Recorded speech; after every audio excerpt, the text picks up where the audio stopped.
Vamos falar do Gilmar Mendes. O ministro do STF afirmou nesta segunda-feira que é um erro atribuir apenas ao judiciário a crise de confiança nas instituições brasileiras. A declaração ocorreu durante uma audiência pública convocada pelo ministro Flávio Dino para discutir a fiscalização do mercado de capitais e a atuação da Comissão de Valores Mobiliários. Mendes declarou que o escândalo envolvendo o Banco Master aumentou a desconfiança da população. No entanto, argumentou que focar as críticas exclusivamente no STF, diante desse cenário, demonstra uma visão limitada do problema institucional. Vamos ver o vídeo. De fato, os números do Datafolha divulgados em 11 de março são eloquentes e desautorizam qualquer leitura seletiva da crise de credibilidade que atravessa o país.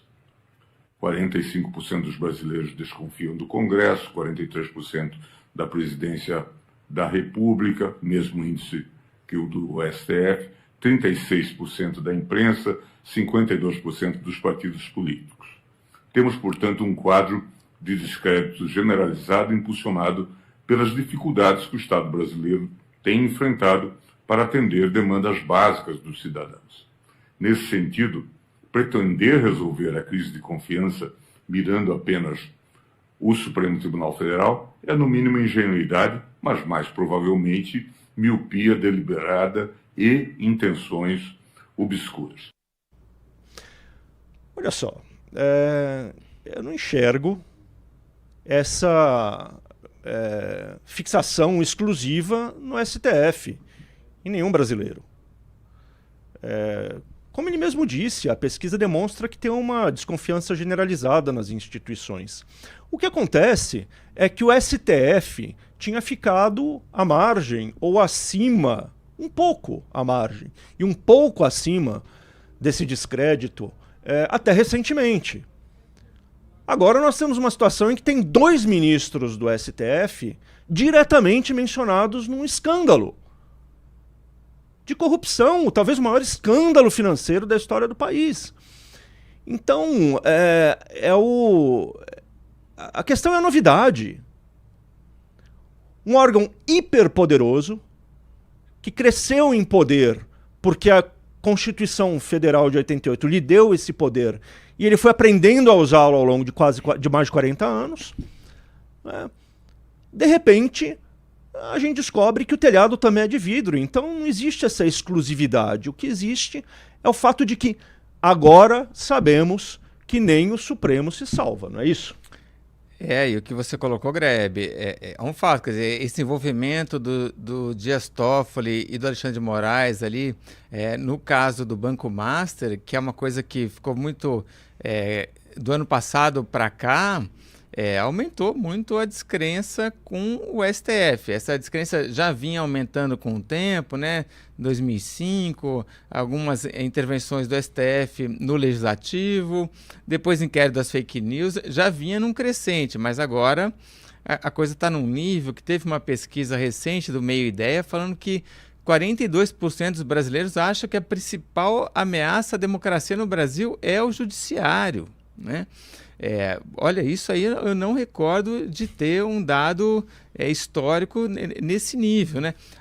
Nós estamos mal com os 3 poderes, né? Tanto a gente está com um governo com uma desaprovação altíssima, algumas pesquisas botam aí 60%, legislativo também, o brasileiro está muito entristecido com o nosso legislativo, Hugo Mota, Alcolumbre, aparecem super mal nas pesquisas, mas o STF tem um destaque sim, porque realmente não estamos só falando aí de invadir os outros poderes, mas de atitudes dos ministros que são muito suspeitos, para dizer o mínimo. Madá, quer comentar? Eu quero. O ministro está achando que está jogando só para cima do STF, porque talvez pela primeira vez na história do Brasil, um escândalo político de corrupção esteja envolvendo o STF. Nós não tivemos isso antes. O Master é o primeiro. A imagem do STF estava muito ruim, principalmente por causa do inquérito das fake news, das pessoas presas, as coisas que você não consegue entender. e briga de ministro da STF com monarca, umas coisas completamente loucas, censura. Mas até então a gente estava no âmbito de decisões judiciais, que iam muito além. E quando tinha problema no judiciário, qual era a reclamação? Da aposentadoria compulsória. Esse era o problema. Mas na cabeça das pessoas, mais ou menos se extirpa quando alguém está fora, da aposentadoria compulsória. O que a gente tem no escândalo do Master? Nós temos uma situação que eu vejo que incomoda o ministro Gilmar, mas que ela não vai sumir. Enquanto não tirar os ministros Alexandre e Toffoli da corte, não vai voltar ao normal. Não tem o que fazer. Não tem o que fazer. 129 milhões. A história do resort. Caindo num país endividado. Volta a história do desenrola que a gente está falando. A pessoa que está cheia de dívida. Antes ela reclamava, estou pagando uma lagosta. Faz a conta lá, é R$500, R$1.000. Agora a pessoa está cheia de dívida falando, pô, o cara levou 129 milhões do Vorcaro. E fala que o contrato é da mulher dele, disso, daquilo. As pessoas pensam assim. Não tem como controlar o que as pessoas pensam. As pessoas não vão atrás do processo para ver o que é o que. Como imagem, o tribunal não vai adiante como imagem com esses dois ministros. E o brasileiro sempre reclamou de político. No meio político, o que é a novidade? É fã-clube de político. Porque antes eu acho que o brasileiro tinha mais vergonha na cara, antes da geração Z, antes da geração Floquinho de Neve, xingava todos. Agora tem os Floquinhos de Neve. Ai, porque quem votou no cara agora não pode reclamar dele. Tudo burro, Floquinho de Neve. Porque a gente sempre reclamou, a gente votava o cara e xingava o cara que a gente votou nele. Que isso é o certo de quem tem vergonha na cara. O povo acostumou a rechaçar os políticos. Só que o STF não estava nessa conta. Então, para as pessoas é muito mais pesado. Uma coisa é você ver aquele seu cunhado, caloteiro, conversador, dar o calote em alguém. A outra coisa é você ver o pastor da sua igreja dar um calote. O peso é diferente, por isso ele tem a impressão de que no STF fica mais pesado, porque cai mesmo.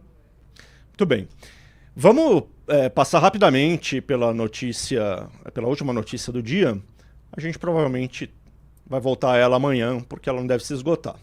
O influenciador Bruno Monteiro Ayub, que é conhecido como Monark, informou que o YouTube o proibiu de criar novos canais e de monetizar conteúdos. A decisão da plataforma ocorreu após a remoção... Remoção não houve remoção do canal. Mas ele só parou de monetizar o canal que ele criou há poucos dias e que só tem um vídeo publicado. O Monark classificou essa medida como desproporcional, alegando que o único vídeo publicado, esse que eu mencionei, era uma apresentação do seu novo estúdio. Vamos ver. Gente, é o seguinte, recebi um e-mail hoje do YouTube dizendo que eu não posso mais, fui suspenso, eu não posso mais criar canais no YouTube ou monetizar canais no YouTube por causa dos meus comentários, que foram infelizes sim, mas de maneira alguma foram mal intencionados e de maneira alguma defenderam qualquer ideologia extremista que você possa pensar. E eu sofri as consequências, eu perdi o flow, eu saí da empresa, eu saí do meu programa, eu pedi desculpas várias vezes, mas não acaba as retaliações. Parece que pessoas muito poderosas querem me destruir completamente. E eu preciso da ajuda de vocês, porque isso não é justo, entendeu? Eu errei, mas as consequências elas estão muito fora de proporção, gente. Estão literalmente tentando acabar e aniquilar com a minha vida.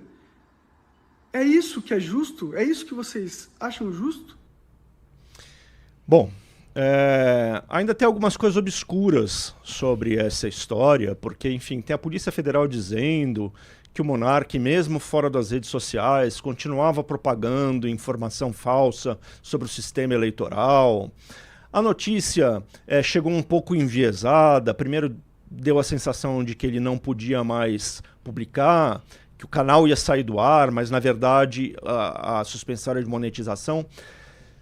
Precisamos entender melhor essa história, né, Duda? Só uma pincelada, porque a gente já tem que acabar o programa. E tudo o que aconteceu com o Monark é um absurdo, né? Porque o que ele fez foi defender no Flow, no Flow que as pessoas poderiam defender a existência do partido nazismo. Então, ele não fez nenhum comentário a favor do nazismo, ele não é uma pessoa nazista. O que ele defendeu era que as pessoas pudessem debater livremente, mas o Brasil claramente não permite isso atualmente, porque a gente está vivendo uma época de censura absurda.